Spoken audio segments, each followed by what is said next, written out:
Oh, welcome back. Another episode. Figure out what to do today. As you can see, it was raining. We got two little storms that came through this morning. Looks like there's another one coming through around 8:39. So I think it's like 7:45. The gates at the market just opened, 7:30 for Saturday. So I was going to try to go, but don't feel like getting all set up and then getting rained on at 9 o'clock. So I guess we're not going. Finished loading the truck up last night, so I guess it'll be ready for next weekend. Just let it sit here. But this is the gamble, right? So I guess we're going to take some motors apart and take some copper in and run some errands. Maybe plant these tomato plants that we got at the auction. And probably going to try to plow these fields up today too, because we got rain coming today and tomorrow. It's supposed to not be too bad this afternoon, so I should be able to get out there and get them done. And then rain all day tomorrow. And then it's looking like Monday, Tuesday is going to be fairly okay. And then Wednesday, Thursday, Friday is rain, rain, rain. So maybe I can get these plowed up today, get the seed out there Monday, Tuesday, and dust it in, and get the fields done for now. Anyway, well, guess we'll get to work. Scrapyard closes at 2, so gotta make a little bit of money today, huh?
Out of all the ones I've taken apart, this is probably the first one I've ever seen that was, see the spot weld in there on the field? That's never happened before. I guess they spot welded it right there. Usually they're not like that, but we'll break it off there. I just put it on the floor so my table's not shaking so much, you know.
This is one of those rare ones that's got resin in it.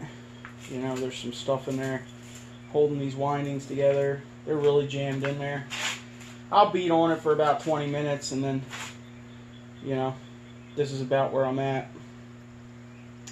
So instead of keep beating on it and trying to bend it over, I'll just cut it off.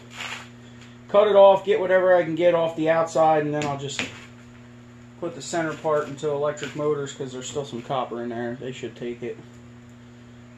So some of them really fight you coming apart, but sometimes they just fall apart, you know. So more times they fall apart than they fight you. But when you get into these big ones, man, it's a complete gamble with anything that's 3-phase or even 220. You know, the 110, the small 110 motors, they usually come apart pretty easy.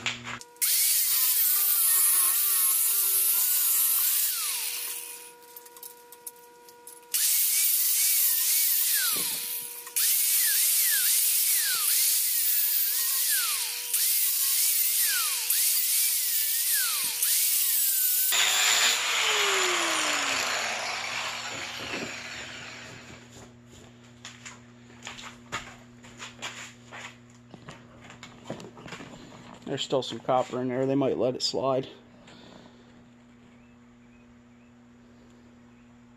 We got one more. Take that bad boy apart. And I got a bunch of sealed units still, but I don't think I'm going to get to them today. We'll load up some stuff, take a load in. You hear that? Thunder. Thunder dunder. Well, it ain't raining yet. Maybe I should have went.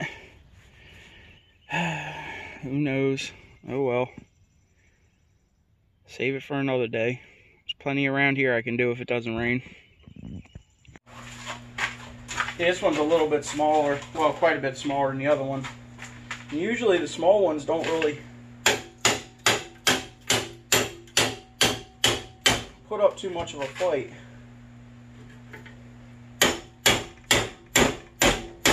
Usually, you know.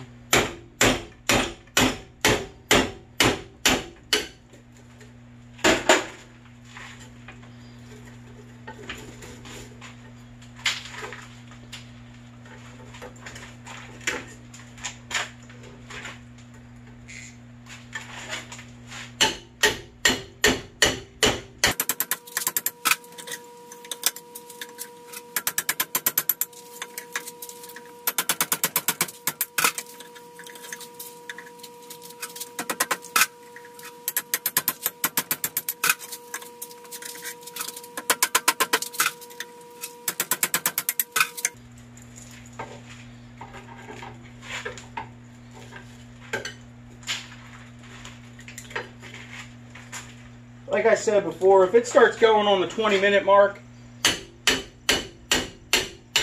I usually bail, you know, and just cut it off, because it's not, I don't know, to me it's not worth it sitting there beating my brains out, you know, for an hour straight. But as you can see with these smaller ones, I mean, this ain't a really small motor. I mean, it is, but it's still pretty good, substantial size, you know. But this is probably a 110, I would think. The other one was definitely 220. It might even have been 3-phase. I didn't look.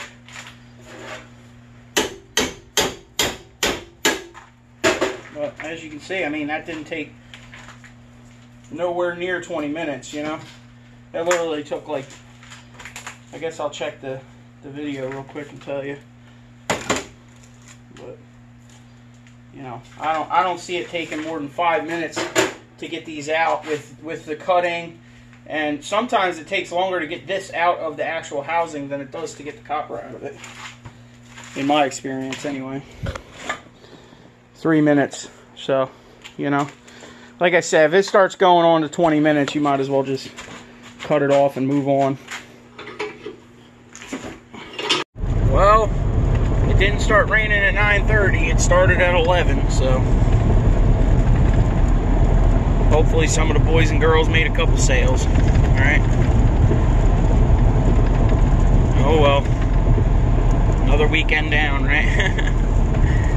Well, I think we got, what I have, 21, 22 pounds of copper. And a couple 100 pounds in light iron. Ain't too bad. Alright. Head back to the farm and see what we can get into, I guess. I don't know. Hopefully it knocks off, doesn't keep raining too much.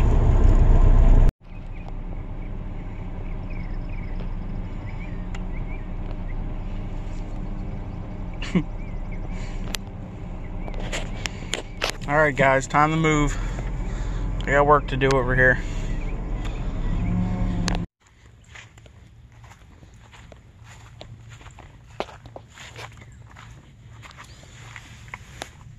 Watch out, spiders. Oh man. Get out of there. Right now. At least there's a lot more room in here because this is a four-wheel drive model, so it has a slight body lift. The two-wheel drive one's going to be a pain. There's not much room in there at all.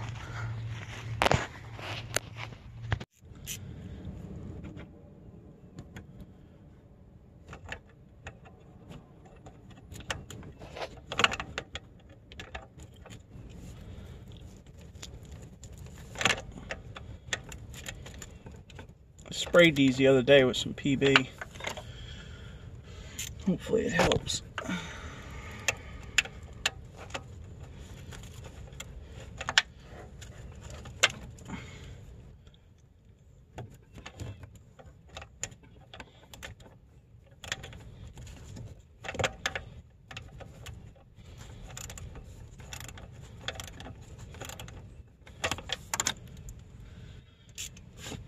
This truck's got Bilstein shocks on it.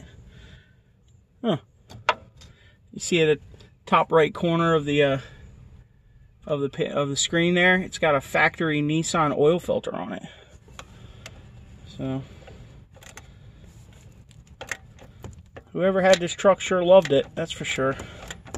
You know, how many people buy factory Nissan oil filters for a 97? Not very many people, that's for sure. Not very many people are going to put Bilsteins on their truck either.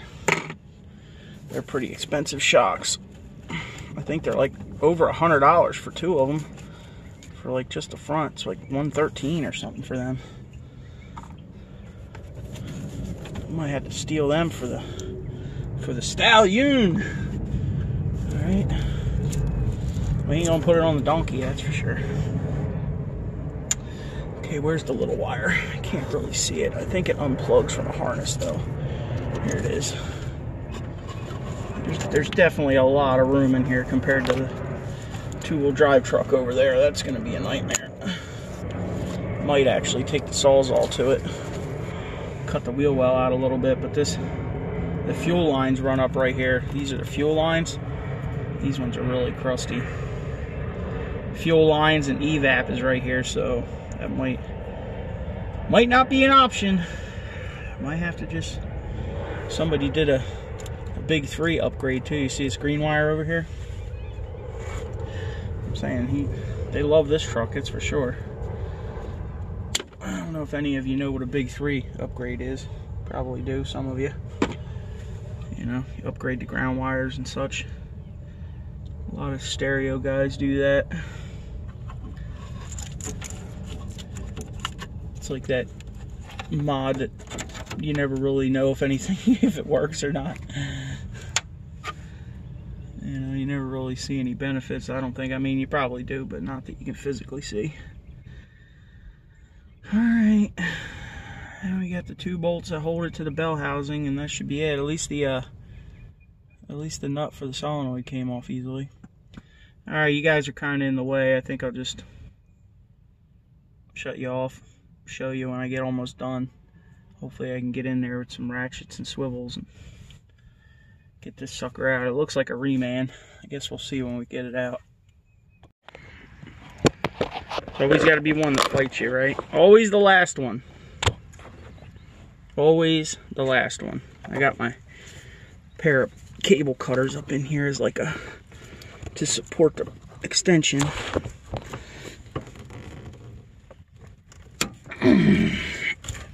Damn, that thing was tight. Alright. Yeah!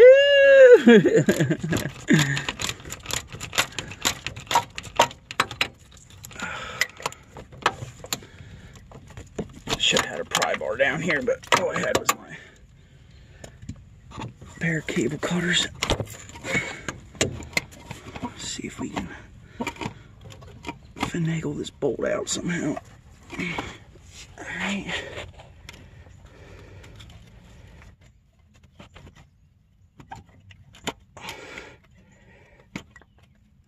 Oh man.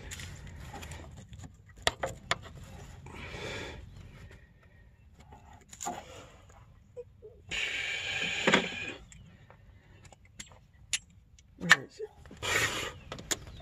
Where are your safety glasses? Make sure you put your safety glasses on.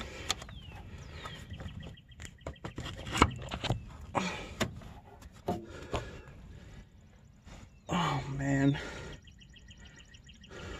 Just tight enough. Let's see if it'll come out.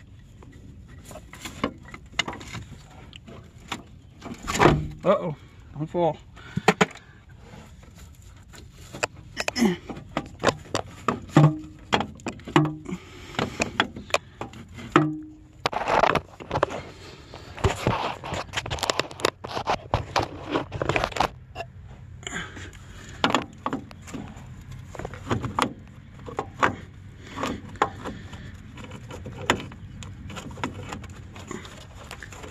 Come on. There you go.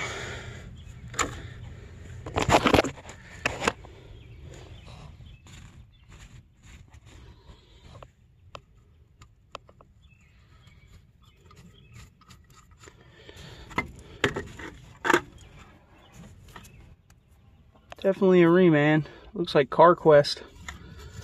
From what I can see there.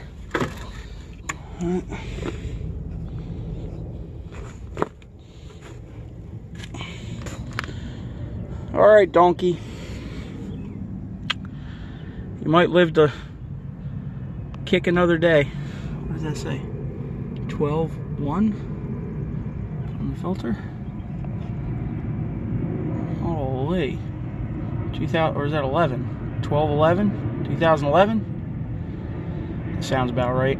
I can't believe that's got a factory Nissan filter on it though. That's pretty crazy. I think this alternator's still good too.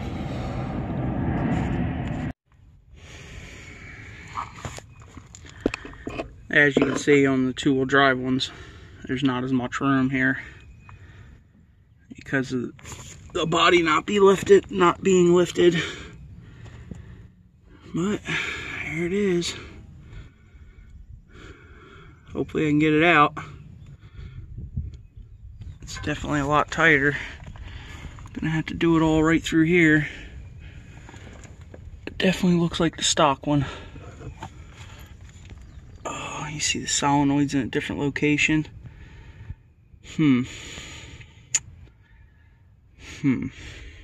This isn't gonna be fun. Well, I did some research.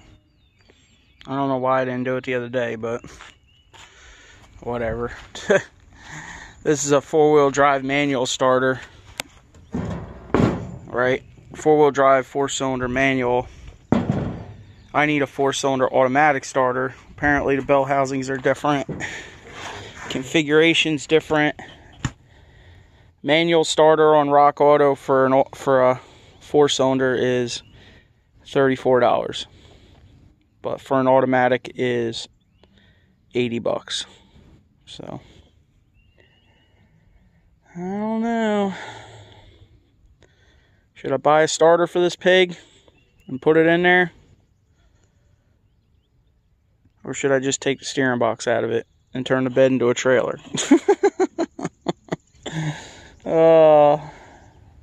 Decisions, right? Transmission's already acting up. Does run, does still drive.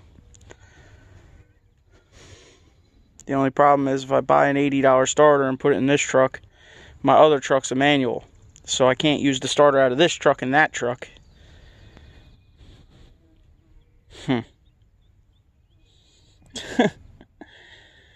Well, whatever. I guess let me know what you guys would do. It looks like it's getting parted out day by day. It's getting closer to getting cut in half, I guess. Poor donkey. Gonna have to take him in the backfield and old yeller his ass, right?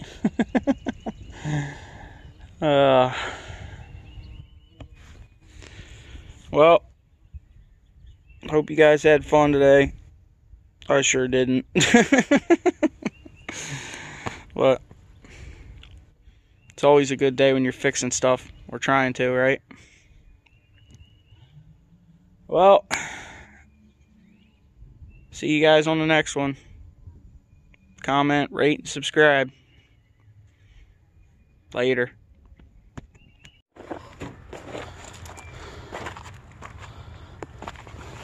Alright, let me know when you're cranking. Yep.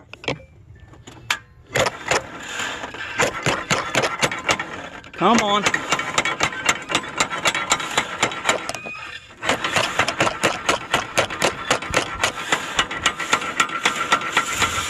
Alright, you're good. You're good. You're good. You're good.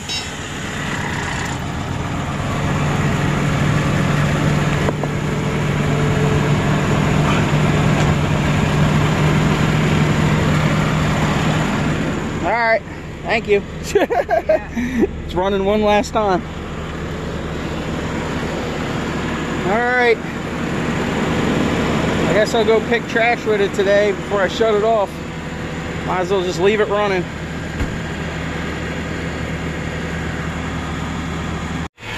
You hear that transmission though? That's definitely not normal. Sounds like it's something going on in the pump in it. Oh well. Donkey's on her last leg. Maybe it'll find $80 worth of stuff this afternoon to buy itself a starter.